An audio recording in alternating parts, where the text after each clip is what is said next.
We talked about how you wrote the sediment transport chapter of the Sedimentation Manual, but you also are the lead author of a chapter called Sedimentation Hazards. Can you tell us a little bit about Iruya? What's the situation there? Iruya it's an interesting town because after that there are no more roads, no more paths. Oh, it's literally the end of the road. Yeah, is where they say that the path of the Incas start. Oh.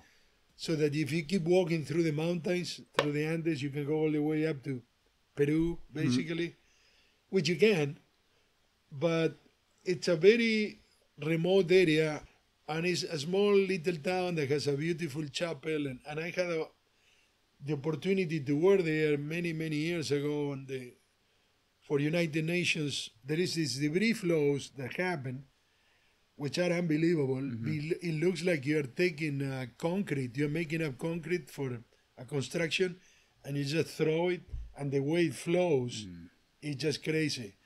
So I was able to talk the mayor of the town to give me some of the videos that he had, and the videos are, the videos of Iruya, they are incredible. You see standing waves, because the slopes are very pronounced. So what has happened to Iruya is now, it kind of stays out here, and the bottom of the river is going down. It's degrading.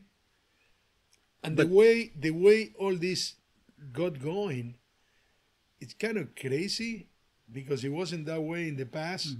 So what I have been told, the story is that way downstream, close to the town of Oran in Salta, so Iruya is in the province of Salta,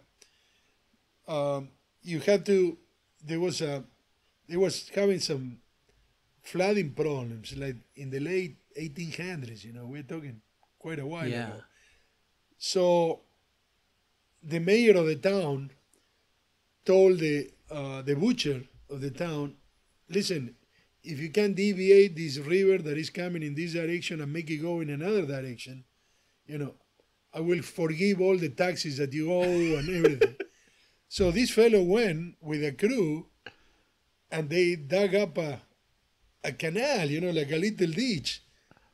But now the river was going that way, and eventually that way. They put a ditch going that way, but then on that side, it just dropped. Like an incredible drop, in the tens of meters we are talking about. Well, the water starts to go down, and now you get erosion. A head cut that starts to go upstream for many, many, many kilometers, all the way up to where the town of Iruya is, okay? And it's still going. Yeah. And that's a crazy thing. Wow. That it happened many, many years ago, but it still cannot reach equilibrium. So what happens is that now Iruya is perched.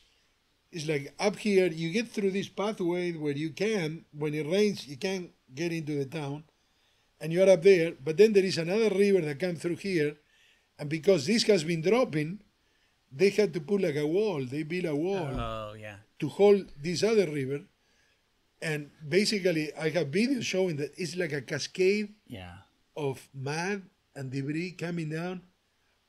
It's surreal. I mean, it's just unbelievable. So you go there, and I've been there 3 times, and the whole thing. So the town that was perched, now it got cut. So one piece of the town is on that side. You have to get through the mountain, because now the stream that was coming perpendicular is just down cut until they put the wall. But now all this is gone. So there is like a hole in between. So there's the town is separated with a canyon. Yes. It's separated by a canyon, which is now a sediment waterfall together, combined. Right. It doesn't work all the time, but it does. When it rains, there is such a lack of vegetation that when it rains, this is material that gets weathered a lot because the temperatures, they change. I mean, you are up 4,000 meters, so you get a lot of sand, a lot of heat. Then at night, the temperature, boom, drops. So this makes everything very, very erodible. You know, Okay. it just so this